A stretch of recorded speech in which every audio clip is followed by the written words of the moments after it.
Olá, hoje 23 de março de 2020, né, onde estamos todos aqui passando por esse furacão que está sendo o coronavírus, né?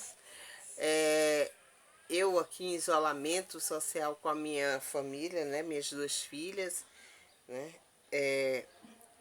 e vindo, né, aqui conversar um pouco com vocês, em meio a tudo isso que a gente tem ouvido, em meio a tudo isso que a gente tem vivido, né, e passar, é lógico, uma mensagem de otimismo, que a gente não pode deixar o nosso emocional adoecer, né?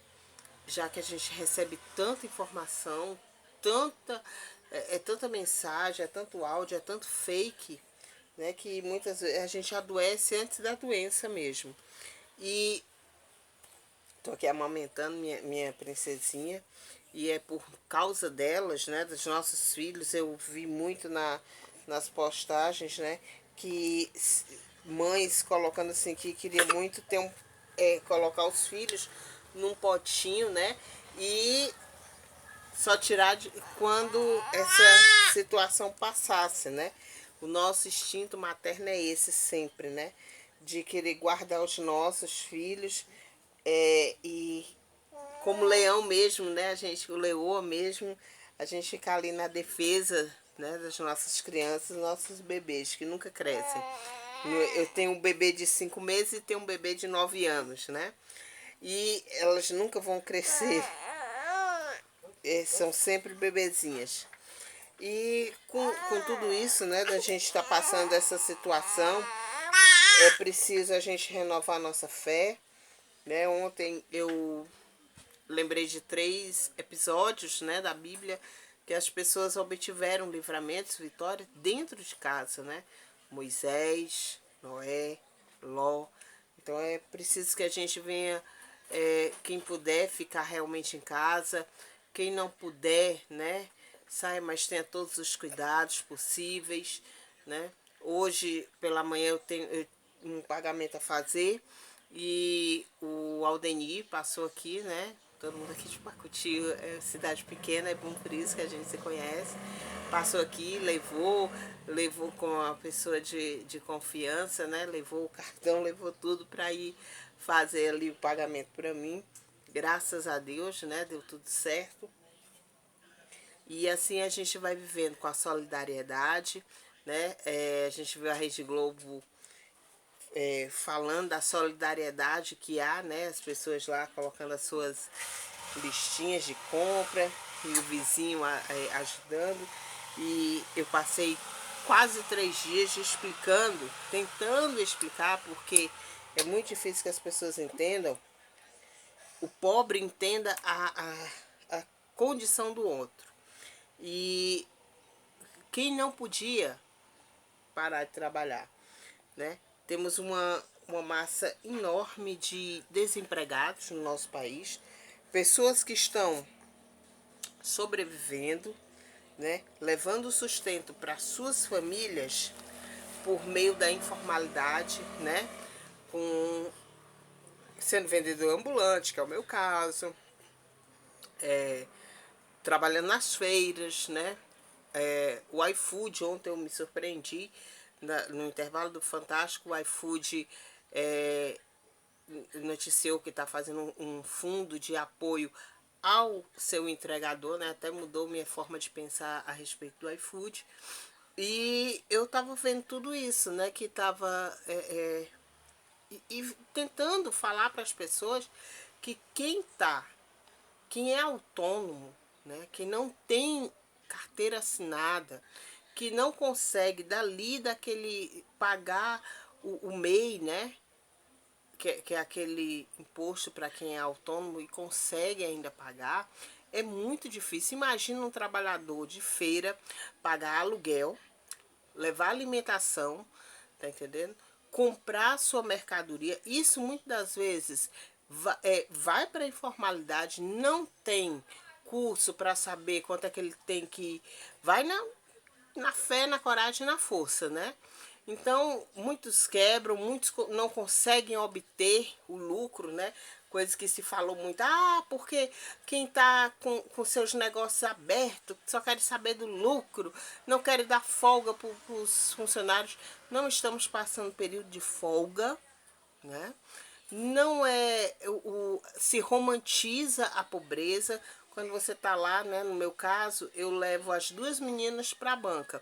Uma fica no cercado, né, a pequena fica eu vou empurrando o carrinho, né, de bebê daqui da minha casa até 1 quilômetro, acho que 1,5 km aqui da Granja pro centro. Quando chego lá, coloco no cercado e as pessoas romantizam, dizem assim, poxa, é uma batalhadora, é isso, é aquilo, não vê, é muito difícil. Eu entendo quando existem outras mulheres que não conseguem fazer o mesmo.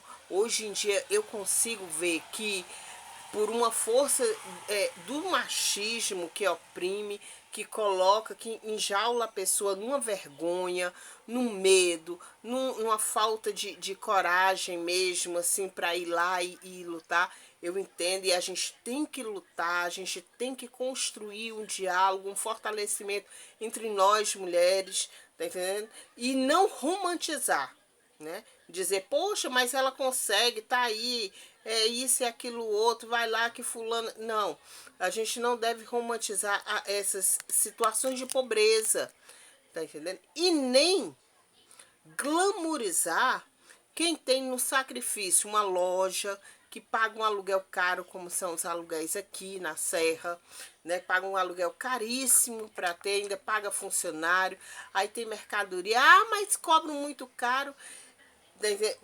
Vendem muito na confiança. As pessoas da cidade grande não entendem, né? Quando a gente diz assim que a gente vende muito na confiança, né? Tem comércio aqui que ainda escreve o nome da pessoa com lápis no caderninho, quando ela vai lá, paga, né? Paga e se apaga com a borracha o valor. Então se confia muito, se acredita muito nas pessoas, né? Então tem uma grande quantidade de calote também. E é muito difícil, são situações completamente diferentes de caso em caso, de caso a caso, né? Eu conversando com uma pessoa que eu gosto muito, que é o Felipe, eu perguntando, Felipe, e aí, o que é que tu acha assim que é o maior problema do pacote? Ele disse assim, mulher, até a gente se diz, bicha, o problema é a falta de emprego, porque a pessoa vai lá, compra um perfume a ti. Ela tem até vontade de pagar, mas ela não tem, ela tem a necessidade do produto, mas não tem a condição de pagar. E aí vai surgir alguém muito polido, né? Muito, pois não compre. E com o tempo, né? A gente vai viver numa situação de caos social. Quando a gente vê aí nos outros países, e aqui no Brasil, eu lembro que eu era criança, a minha mãe trabalhava na casa de uma família que tinha uma pessoa que era funcionário da Sudene, se eu não me engano, né? Era da Sudene. E ele chegou num dia do almoço da casa da mãe dele, né?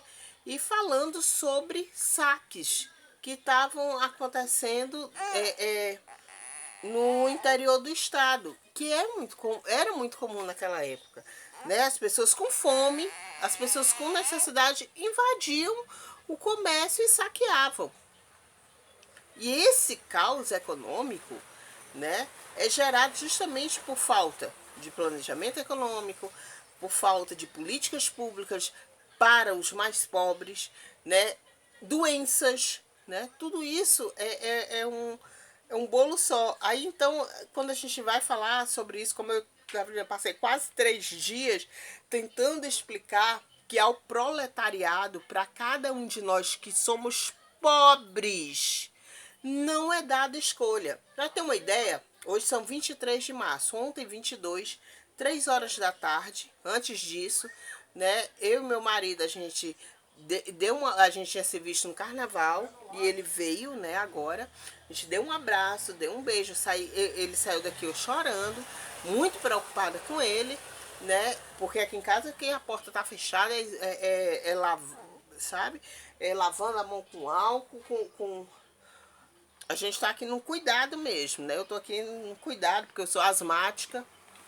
E ele foi para Fortaleza para trabalhar. Porque ao pobre, ao proletariado, a classe trabalhadora não é dada escolha. E as pessoas dizem, não, mas é melhor ter, é melhor ficar sem dinheiro do que ir para a fila do Bolsa, a fila da lotérica. E eu explicando que essa época é o quê? Pagamento do Bolsa Família, quinzena salarial. E aí, não, mas aí vai ficar com dinheiro no bolso. Qual pobre que fica com dinheiro no bolso, gente? Me mostre um. Não existe ninguém que fique com dinheiro no bolso numa situação dessa. As pessoas, elas simplesmente vão comprar comida, vão pagar as suas contas, vão fazer outras coisas. Tá entendendo? Nunca elas têm dinheiro no bolso. Então, a gente não tem essa consciência entre si, né? E ele veio pra cá, a gente tinha se visto a última vez no carnaval, né? E ele ficou conosco esses dias, né? 4 dias, por causa do feriado de São José. E teve que retornar ontem, né? É lógico que eu fiquei muito preocupada, né? E quando foi agora, ele ligou pra mim e disse, não, lá na obra parou. Tiveram a consideração de ligar para os funcionários e dizer assim, olha, a gente vai parar? Não tem, porque o mercado não tem, o patrão, muitas das vezes ele não tem consciência, esses grandes não têm consciência em relação ao empregado e o pequeno, né, que é aqui o nosso caso, né, o médio pequeno e o pequeno pequeníssimo, né, ele tem contas a pagar. Quem é desumano, cruel nesse sistema, né, todo, eu vi agora a postagem dos Justus, né, ele dizendo que o favelado não vai morrer, sabe, que era preocupação, que ia morrer 1 milhão aqui no Brasil, isso aí é besteira, porque a preocupação deles é com o quê? Vai ser uma crise, uma recessão muito grande. E aí tem que usar um banco público, né, uma Caixa Econômica, para dar suporte aos bancos particulares como o Bradesco, que tem Itaú, Santander, que tem lucros gigantescos. Enquanto eu estou, desde o dia que o Paulo Guedes disse que ia ser dado um auxílio de R$200 para os autônomos, até agora eu estou procurando, tá rolando aí fake à torta e à direita no WhatsApp, né? E até agora a gente não sabe como é que nós iremos receber esses R$200, se vou receber, tá entendendo? Então é muito preocupante a situação do pobre em meio a tudo isso. Porque o pau sempre quebra no nosso lombo. Então é preciso que a gente que é pobre, a gente que é o proletariado, venha se unir. Unir-se agora nesse momento isoladamente, cada um no seu quadrado, né? Mas unir em questões de pensamentos, de ideologia, de força, né? E lutar contra isso, porque é contra a nossa existência. E aquilo que fere a nossa existência, a gente tem que ser resistente. Não pode se entregar, não pode sucumbir e dizer assim, sempre foi assim, vai ficar assim. Não! Eu não gosto daquela música da Gabriela, eu nasci assim, eu cresci assim, você sempre assim. Não, a gente pode se levantar, pode dizer que não, e nós somos a maior parte da população. A população pobre. Eles, os ricos, o Justo, né, o Roberto Justo, né, não é o Justo de Justiça, não, o Roberto Justo, sempre foi rico, sempre teve a boa parte, sempre comeu bem. Nós que somos pobres é que temos que agora, nesse momento, fazer valer a nossa existência. Lutar, nos unir, não ficar falando mal de pobre, dizendo que pobre é ganancioso, que está na fila para receber um Bolsa Família para poder levar um pouquinho de comida para dentro de casa, não. Nesse momento é que nós temos que nos unir, nos fortalecer e endurecer a nossa luta pela nossa sobrevivência, tá bom? Um grande beijo e vamos aqui seguindo fortes e firmes na luta, tá bom? Tchau, gente.